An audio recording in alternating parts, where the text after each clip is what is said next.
Hello বন্ধুরা, তো SG ব্লগের আরও একটি এপিসোডে তোমাদের সবাইকে স্বাগত।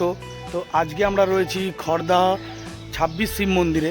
তো এই 26 শিব মন্দির এই পিছনে দেখতে পাচ্ছ তোমরা, যেখানে আমি দাঁড়িয়ে রয়েছি এখানে রয়েছে 20খানা শিব মন্দির, আর গেট থেকে বেরিয়ে ডান দিকে রয়েছে আরও 6টা শিব মন্দির। তো সবই তোমাদেরকে দেখাবো ভিডিওর মাধ্যমে। আর এই 26 শিব মন্দিরে তোমরা কিভাবে আসবে টোটালটা আমি আমার ভিডিওতে দিয়ে দেবো। তোমরা যদি কেউ ট্রেনে আসতে চাও ট্রেনে আসতে পারো, বাসে আসতে চাও বাসে আসতে পারো, বা নিজস্ব গাড়ি নিয়েও আসতে পারো। তো আমি নেভিগেশনটাও দিয়ে দেবো। আর তো চলো ভিডিওটা বেশি দেরি না করে শুরু করা যাক। আর ভালো লাগলে চ্যানেলটাকে লাইক করবে, সাবস্ক্রাইব করবে চ্যানেলটাকে। আর চলো দেখা যাক।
খড়দা 26 শিব মন্দির আসতে গেলে খড়দা স্টেশনে নেমে ওখান থেকে তোমরা টোটো ধরে নিতে পারো। টোটোতে নেবে 20 টাকা করে পার হেড, বা ঘন্টায় বুক করে নিতে পারো খড়দার প্রাচীনতম মন্দির যতগুলি রয়েছে দেখার জন্য। সেক্ষেত্রে টোটোতে 250 টাকা করে নেবে ঘন্টায়। যতক্ষণ তোমরা সময় নেবে সেই হিসাবে কাউন্টিং হবে। আর যদি ওরকম না করো তো ডাইরেক্ট যদি 26 শিব মন্দিরেই আসবে মনে করো, তাহলে হচ্ছে 20 টাকা করে পার হেড খড়দা স্টেশন থেকে তোমরা টোটো করে চলে আসতে পারো। আর যারা ট্রেনে আসবে না, মনে করবে বাসে আসবে, তারা খড়দাগামী যে কোনো বাস ধরে খড়দা স্টেশন মানে পুলিশ স্টেশন যে স্টপেজ, খড়দা পুলিশ স্টেশনের সামনে আসবে। ওখান থেকে তোমরা টোটো বা অটো রিক্সা পেয়ে যাবে। সেক্ষেত্রে 15 টাকা করে পার হেড লাগবে। আর তোমাদের সোজা 26 শিব মন্দিরে এসে নামিয়ে দেবে।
26 শিব মন্দিরে আমি দাঁড়িয়ে আছি।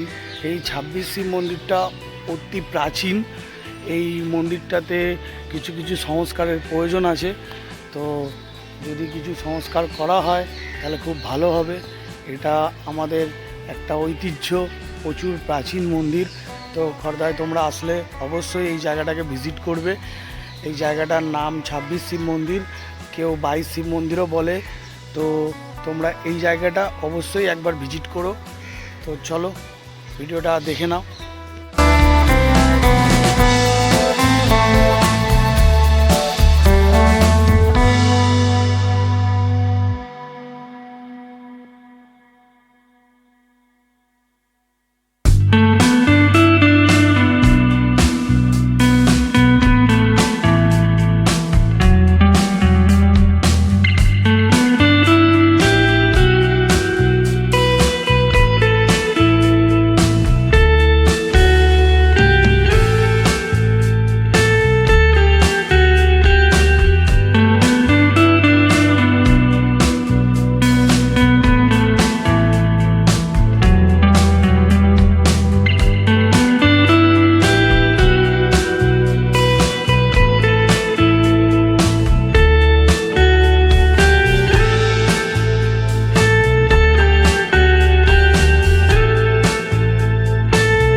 এই ভিডিওটা এইটুকুনি, দেখা হচ্ছে আবার অন্য কোনো ব্লগে। টাটা।